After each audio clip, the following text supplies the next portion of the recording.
जवानी में जिसने ज्यादा पाप किए हैं उसे बुढ़ापे में नींद नहीं आती है, उसे पश्चाताप की अग्नि जलाती रहती है, पश्चाताप की अग्नि जलाती रहती है। 2. भगवान ने जिसे धन संपत्ति दी है उसे गाय रखकर सेवा जरूर करनी चाहिए, इससे भगवान प्रसन्न होते हैं और हमारे द्वारा जाने अनजाने में किए गए पाप कटते हैं। 3. जुआ, मंदिरापान, परस्त्री गमन, हिंसा, असत्य, मद आसक्ति और निर्दयता, इन सब में कलयुग का वास है, इसलिए इनका एक और नाम है घोर पाप 4. अधिकारी शिष्य यानी जो ज्ञान प्राप्त करने के लिए परिश्रम करते हैं उन्हें सद्गुरु अवश्य मिलता है। 5. भगवान श्री कृष्ण कहते हैं कि मनुष्य को अपने हृदय को बार बार समझाने की कोशिश करनी चाहिए कि ईश्वर के सिवाय उसका कोई नहीं है, साथ ही यह विचार करना चाहिए कि इसका कोई भी नहीं है। इस ब्रह्मांड में जो उसका साथ देगा वो सिर्फ परमात्मा है। 6. भोग में क्षणिक सुख प्राप्त होता है, साथ ही त्याग में स्थायी 7. श्री कृष्ण कहते हैं कि सत्संग ईश्वर की कृपा से मिलता है, परंतु कुसंगति के पड़ना मनुष्य के अपने ही विचारों के कारण होता है।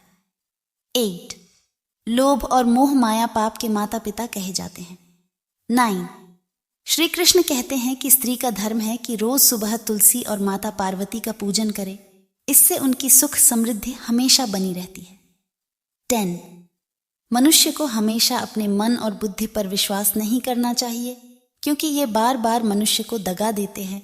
खुद को निर्दोष मानना बड़ा गुनाह साबित होता है। 11. पति पत्नी पवित्र रिश्ता बनाए रखने से भगवान पुत्र के रूप में उन्हें घर आने की इच्छा रखते हैं।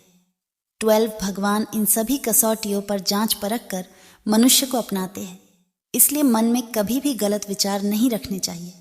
सबके साथ सदैव प्रेम भाव से रहना चाहिए। 13. सुख एवं दुख मनुष्य के भीतर ही निवास करते हैं, परंतु मनुष्य उसे घर में, स्त्री में, पुत्र में और संपत्ति में बाहरी सुख प्राप्ति के लिए ढूंढ रहा है। 14. भगवान श्री कृष्ण कहते हैं कि उपासना केवल शरीर से ही नहीं मन से भी करनी चाहिए। ईश्वर का वंदन उन्हें प्रेम बंधन में बांधता है। 15. मनुष्य की वासना ही उसके पुनर्जन्म का कारण होती है। 16.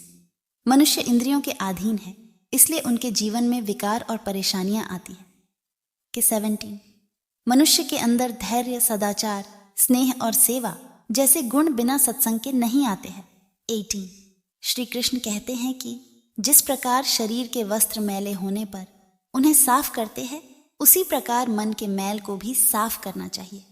दोस्तों, जीवन की सारी समस्याओं का हल हमारे धर्म ग्रंथों में ही है। अगर हम इन्हें पढ़ते हैं, समझते हैं, तो हमारे जीवन में आने वाली बड़ी से बड़ी समस्याओं को सामना किया जा सकता है।